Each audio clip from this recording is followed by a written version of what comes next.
Victor Wembanyama is undoubtedly one of the most outstanding rookies in recent years. In his rookie season, he became a near all-star level big man, averaging 20-plus points and 10-plus rebounds per game, while also leading the league in blocks, earning first-team All-Defense honors, and winning Rookie of the Year. Looking back at this past season, you can see that Wembanyama's rapid development is closely tied to the Spurs' maximum effort in nurturing him. From his role on the team, to his usage, to the tactical design, the Spurs have allocated nearly every possible resource to Wembanyama. In particular, the 4-out system that the Spurs meticulously crafted for Wembanyama has maximized his abilities. In this episode, we'll delve into the specific strategies the Spurs designed for Wembanyama and the kind of development he received. A brief review of Victor Wembanyama's rookie season reveals that his development was divided into two distinct phases. The first phase involved Wembanyama playing as the team's power forward, starting alongside Zach Collins. During this period, Wembanyama struggled against bigger and stronger interior players, but his extraordinary mobility and massive defensive coverage stood out. On the offensive end, he could initiate plays from the perimeter like a forward.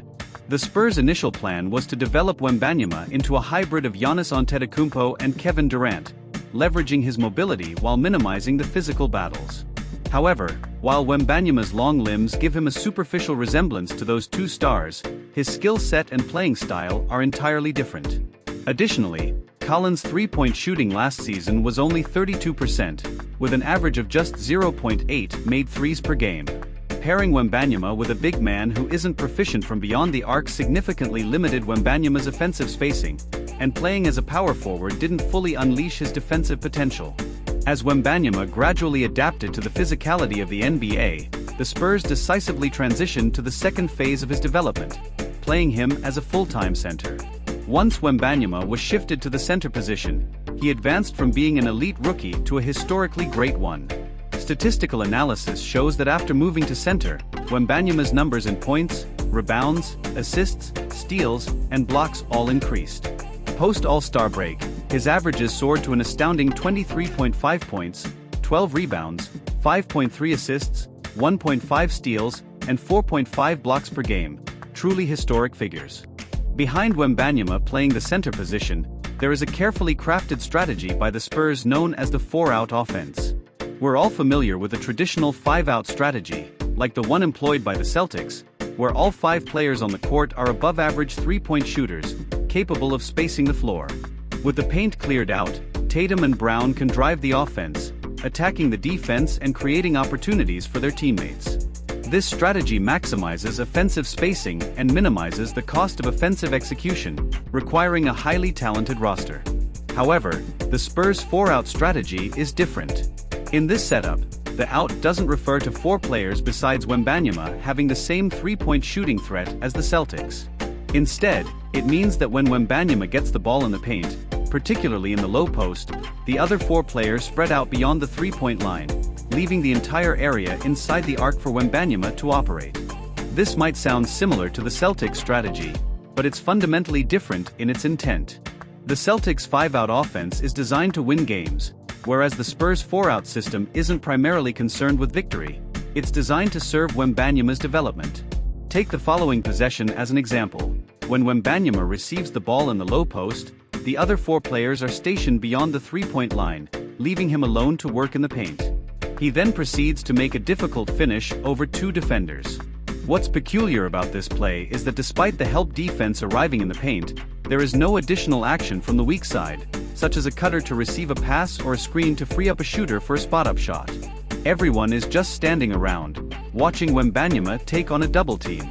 Now, if there were an elite shooter in the corner, we could understand that the teammates are trying to create space for Wembanyama. The problem is, the player in the corner is Sohan, a shooter with a career three-point percentage of 28.5% and who averages less than 1 three-pointer made per game.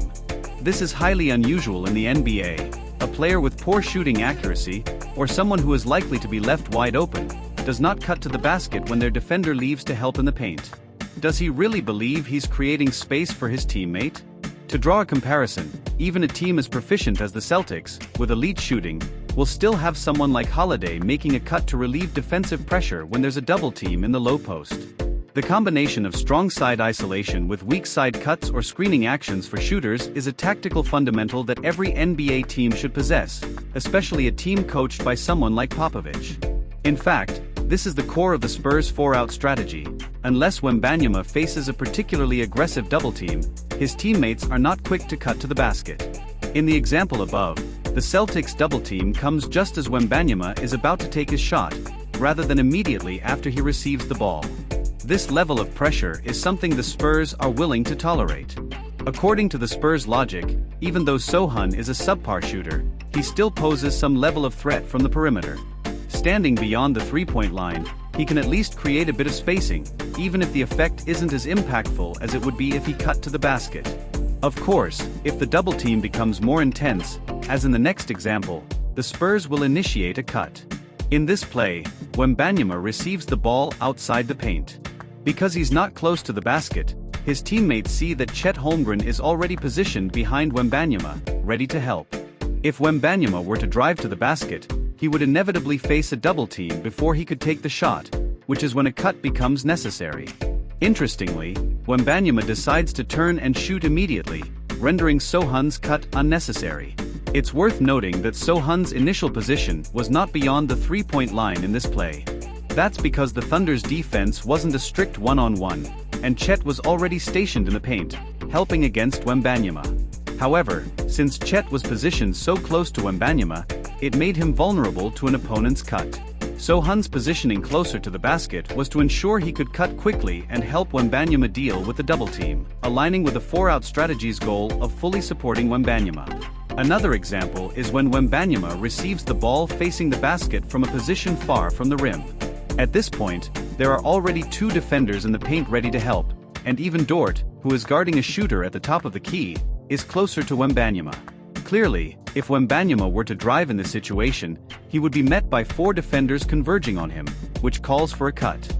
Seeing the defenders with their backs turned, Sohan makes a quick cut, receives the pass from Wembanyama, and finishes with a layup for 2 points. From the plays discussed above, we can summarize the logic behind the Spurs' 4-out strategy as follows.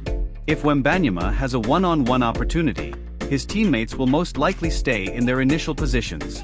However, if there's a double team that will likely prevent Wembanyama from finishing near the rim, a teammate will definitely cut to relieve the pressure on Wembanyama. These situations typically arise from the weak side, which doesn't interfere with Wembanyama's strong side offense. It's also clear from the Spurs' tactical approach that Wembanyama is the focal point of everything, and his teammates are fully committed to supporting him. Additionally, there's an important point to note. The Spurs are the only team in the league with insufficient shooting capabilities that still runs a 4-out system. Last season, the Spurs were one of the worst three-point shooting teams in the league, with a season-long three-point percentage of just 34.7%, ranking 3rd worst in the NBA. Yet, despite their poor shooting, they ranked 11th in the league for three-point attempts, averaging 36.4 attempts per game. So, why take so many threes despite average shooting? The answer is simple: to create spacing for Wembanyama. This reinforces the point we discussed at the beginning of the analysis. The 4-out strategy isn't primarily about winning games, it's all about Wembanyama. Even though the Spurs aren't great at shooting threes, as long as they take the shots, they create some level of threat, and there will always be stretches when the shots start to fall. This approach consistently helps create some space for Wembanyama. In addition to this 4-out strategy designed to create an optimal offensive environment for Wembanyama, the Spurs have also developed several other specific plays for him, such as the fake screen in pick-and-roll situations. For example, in one play, Wembanyama pretends to set a screen for Vassell at the top of the key, but then suddenly pivots and cuts directly to the basket. Vassell delivers the pass perfectly, leading to an easy dunk for Wembanyama. Another play involves Wembanyama cutting to the basket using off-ball screens. In this play, after passing to a teammate, Wembanyama immediately uses a screen to cut to the rim, finishing with an alley-oop dunk. It's worth noting that Wembanyama has been given an exceptional amount of tactical freedom by the Spurs, a level of freedom that past Spurs rookies rarely, if ever, received. This is particularly noteworthy given Popovich's reputation for being a demanding and strict coach. Under this all-out development approach, Wembanyama's progress has been immediate and substantial. Last season, both his skills and basketball IQ saw significant improvement. On the technical side, Wembanyama developed a more stable handle, improved finishing near the rim, better playmaking, and greater control over avoiding fouls. Particularly in high-contact situations, the current Wembanyama is a completely different player from the rookie who would lose his form under pressure. On the awareness side, Wembanyama's defensive instincts, especially his positioning, have made remarkable strides. He was already a defensive prodigy, but now this prodigy has developed elite defensive awareness, which is truly terrifying. Additionally, Wembanyama's off-ball movement and his ability to read the game have also improved.